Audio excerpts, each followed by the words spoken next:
Kalau Gojek kan tagline-nya pasti ada jalan. Oke. Kalau Tokopedia tagline-nya mulai aja dulu gitu kan. Jadi kalau kita gabungkan ya mulai aja dulu, ntar pasti ada jalan gitu. Waduh. Oke, selamat sore. Kita ada di Pantai Jempol, pantainya orang Sumbawa. Kalau nongkrong-nongkrong.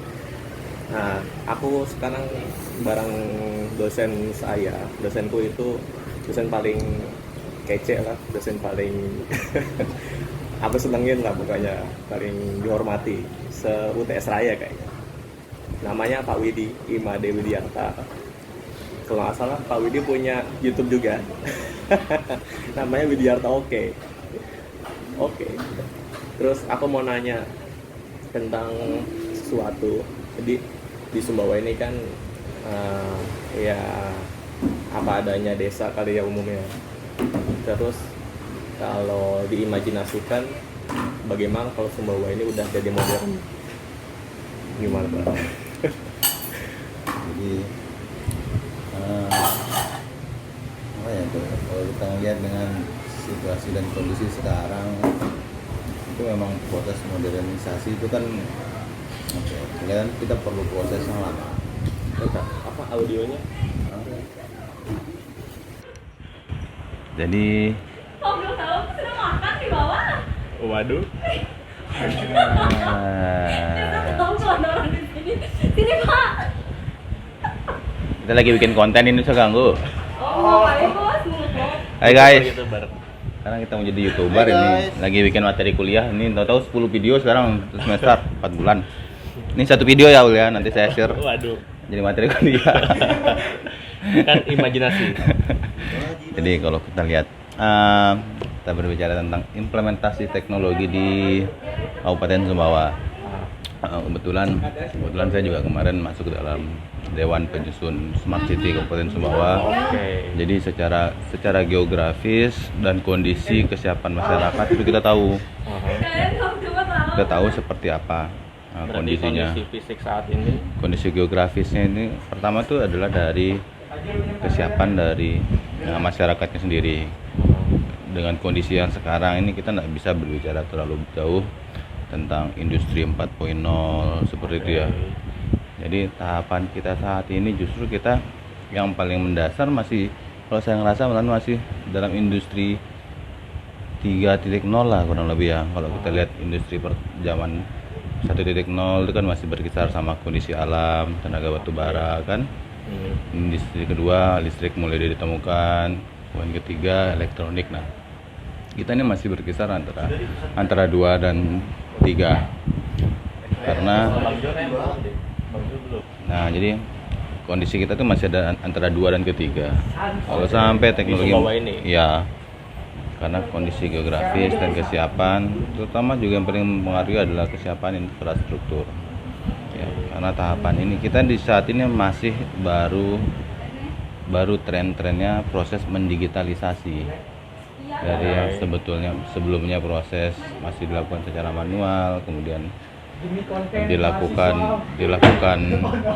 proses mendigitalisasi, dan itu pun gaungnya sudah heboh 4.0. Tapi kalau kita dari sisi sains kita melihat itu kan industri 4.0 sebenarnya belum sampai sana gitu. Ketika kita berbicara industri 4.0 di Sumbawa, kita posisi kita bukan sebagai bukan sebagai pelaku usaha, tapi sebagai konsumen ya.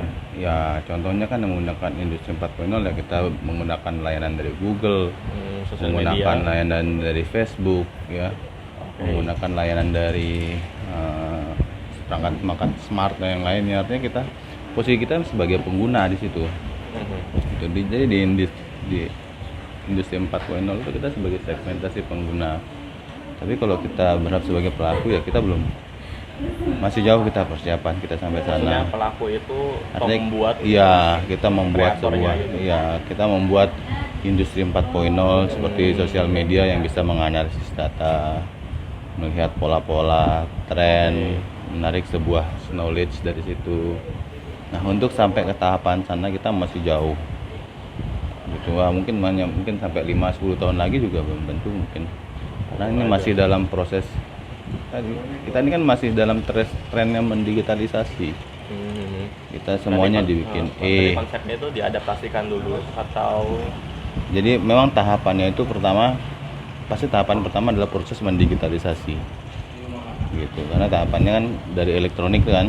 Elektronik adalah proses digitalisasi yang dimana mungkin di negara maju itu diimplementasikan dari 10-20 tahun yang lalu. oke. 10 tahun yang lalu mereka sudah mengenal nama proses digitalisasi. Kan kita kan di sini baru nih. Semua dinas SKPD baru tren e-government-nya kan. Baru tren e-suratnya, e-budgeting, semua ditambahkan semua ditambahkan si apa Itu si pun ini kan si langsung dari pusat. ya Jadi yang daerah-daerah mengikuti. ya. Nah itu kita baca implementasian teknologi sekarang. Tapi kita menggaungkan itu industri 4.0. Tapi dan kondisi sekarang ya kalau kita berbicara tentang industri 4.0 kita masih sebatas sebagai pengguna gitu, belum kita sebagai pembuat dalam industri ini. Kita sebagai apa ya, hanya sebagai target market aja, target market dari perusahaan-perusahaan besar seperti itu. Jadi kita berbicara tentang teknologi, kesiapan teknologi Sumbawa ya kondisi saat ini ya seperti itu. Tapi peluang ke depan itu pasti ada ke depannya. Bukan berarti enggak ya. Ya, cuma tadi perlu proses yang lama. Berarti emang harus dikonsepin master plan dari awal terlebih dahulu kalau Betul. ingin Dan kembali lagi goalsnya smart city. ya. Tapi pengimplementasian teknologi dalam sebuah sistem, dalam sebuah lingkungan itu kalau menurut saya sih, sudut pandang saya ini ada 3 faktor yang utama nih. Yang pertama itu adalah kesiapan dari infrastrukturnya, entah itu infrastruktur perangkat lunak, infrastruktur dari perangkat kerasnya, entah itu perangkat kerasnya misalnya jaringannya sudah cukup, perangkat lunak misalnya software-softwarenya seperti itu.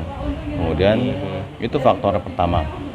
Dan faktor yang kedua adalah dukungan dari SDM yang ada, karena dia sebagai pelaku atau operator dari infrastruktur yang sudah disediakan itu, ya kan? Nah baru yang ketiga adalah top manajemennya atau pimpinan, ya. Ketiga elemen ini, Stakeholders. ya, pimpinan ini harus saling mendukung. Ketika salah satu elemen tidak mendukung, pengimplementasian teknologi itu tidak akan berjalan dengan maksimal. Contohnya nih, satu contoh, di sebuah kelurahan ingin mengimplementasikan pelayanan digital, ya. Ketika aplikasinya sudah ada, ya, kemudian SDM-nya atau operatornya sudah di SDM training, itu termasuk operatornya, operator staff-staffnya. Kalau apa namanya yang misal apa ya, konsumennya masuk ke SDM atau... Ya, SDM. Tapi yang menggunakan kan operator di sini. Oke. Nah, baru terakhir adalah ketika pimpinan tidak mendukung, sistem itu tidak berjalan. Kenapa? Karena iya pimpinan ketika operatornya sudah bagus, terus pimpinan bilang, ngapain sih repot-repot seperti itu. Operatornya kan ada batasannya juga dia. Iya. Jadi tidak akan berjalan ini. Oke. Emang berkaitan sih ya. Iya, terus contoh lagi sekarang, ketika pimpinannya bagus, pimpinannya melek teknologi, Iya. sudah menyediakan beli infrastrukturnya sudah didukung. Tapi operatornya nih naluri pegawainya mungkin usianya udah 55 tahun ke atas, 50 tahun ke atas kan, udah males nih belajar teknologi. Sementara lurahnya nih masih orang baru, orang anak muda kan. Nah, enggak berjalan juga. Kenapa operatornya enggak mau? Gitu, SDM-nya enggak dukung. Ya kan? Iya. Seperti itu. Nah, itu kondisi yang terakhir. Lurahnya bagus. Millennials lah dengan teknologi. SDM-nya juga mendukung. Tapi budget dia enggak ada. Waduh. Untuk beli infrastruktur, beli aplikasi. Kan percuma juga. Itu yang dimaksud. Ya kan? Yang dimaksud infrastrukturnya itu. Ya, infrastruktur perangkat lunak. Artinya 3 elemen ini proses sebuah sistem itu kan baru studi kasusnya kelurahan. Nah itu juga berlaku skala yang lebih besar, misalnya desa, kemudian kabupaten, kecamatan. Nah 3 ini harus saling mendukung. Nah itulah sebenarnya yang masih berat sekarang ini implementasinya gitu. Dan yang paling sering terjadi malah ini bagian sini nih, operatornya nih. Kenapa? Karena ya namanya apa ya, namanya karakter Emang udah dari playmakernya sih. ya, kalau ada kebijakan bagus nih, pimpinan sudah bagus ya kan, tapi karena pegawainya misalnya ya mungkin karakteristik dari sebagian besar mungkin ya, misalnya sebut saja inisialnya PNS itu PNS, memang nalurinya kan memang nyari aman kan. Ketika ada sesuatu inovasi yang baru, Aha. kalau yang lama aja masih bisa berjalan, ngapain sih harus Oh, beralih ke yang baru kan? Betul. Gitu. Udah akhirnya nggak dijalankan. Contohnya ada untuk arsip kan, wah udah bagus nih pimpinan, aplikasi namanya Simaya untuk arsip digital. Tapi yang belakang ngapain sih kita repot-repot pakai aplikasi yang sekarang juga nggak ada masalah kan gitu. Kenapa adanya tuh di bawah? Akhirnya nggak jalan juga kan. Nah, Susah gitu. juga ya berarti kalau Iya, berarti repot di birokrasi berarti. lebih repot ya. Nah, itu makanya prosesnya itu biasanya perlu Tunggu, saya nengok ada tuh kolamnya jauh di belakang. Kolam itu tadi sini. itu dia perlu ini, perlu meregenerasikan dulu yang udah lama ini harus Yang udah diregenerasi lama-lama itu ini. ya. Oh, jadi ingat TVRI ya?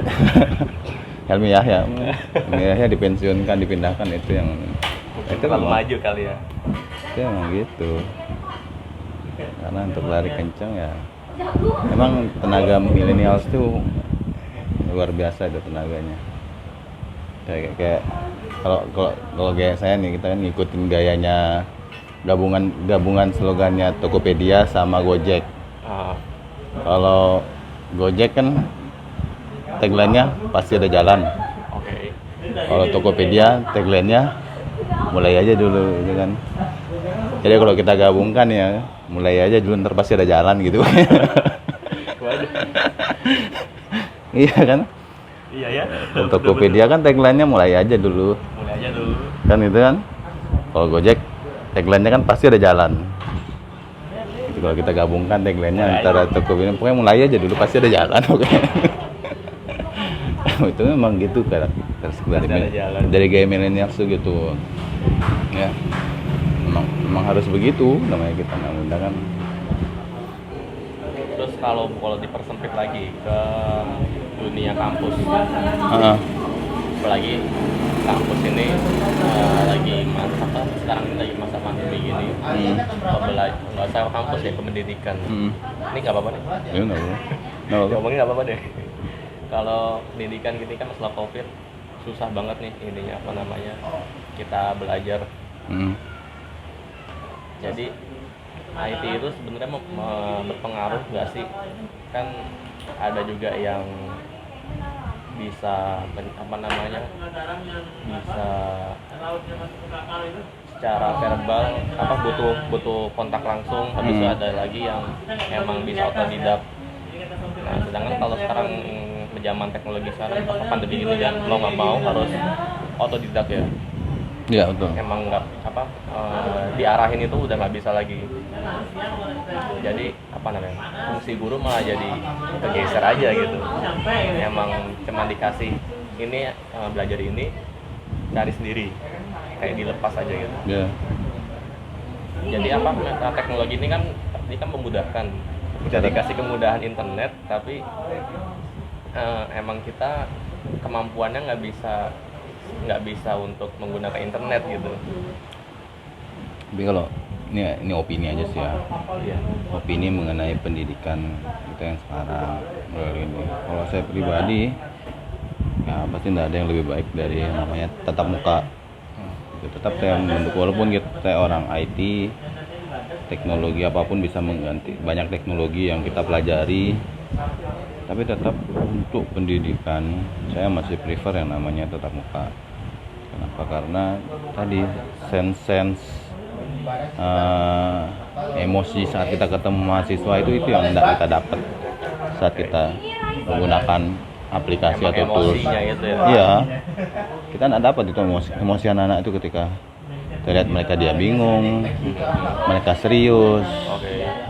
mereka bercanda, itu kan yang mana yang aktif, mana yang tidak. Nah, sense seperti itu yang nggak kita dapat di online. Karena kalau di online kan kita tahunya submit tugas, kita nggak tahu nih karakter anak-anak. Karena sebagian besar kalau nilai itu ya kalau saya pribadi nilai itu nggak murni dari hasil ujian.